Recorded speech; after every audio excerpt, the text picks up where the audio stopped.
ఇందులో ఓ సంతకం చేయి. ఏమిటిది? చట్ట ప్రకారం నేను నా కూతురుగా స్వీకరిస్తున్నట్టు డాక్యుమెంట్.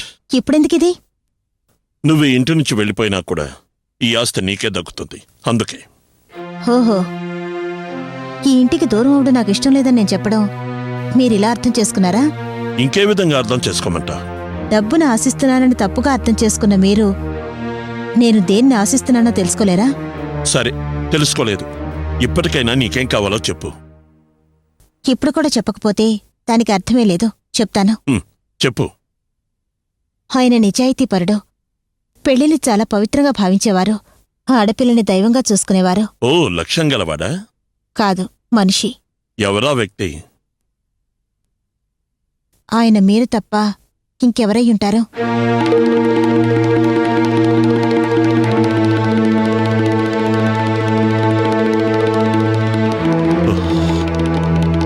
రంజని, నువ్వింకా చిన్నపిల్లవనుకున్నాను.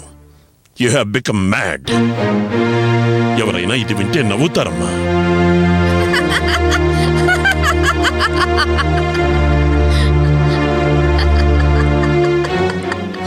చూసావా? ఈవిని ఆడదానికి ప్రతిరూపం అనుకోమంటారా, లేక ఊరందరికీ ప్రతినిధి అనుకోమంటారా? ఎందుకు నవ్వుతున్నారు? ఆయన వయసేమిటి, నీ వయసేమిటి?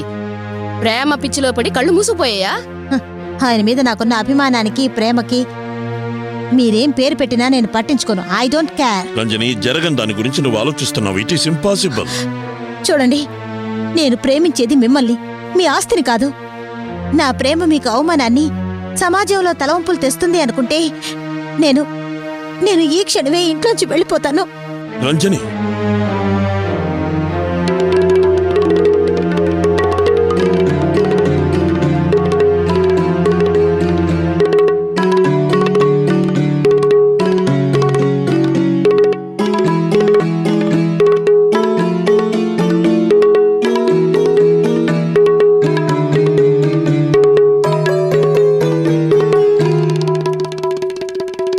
రంజని, ఈ డాక్యుమెంట్ నీ మనసును బాధ పెడితే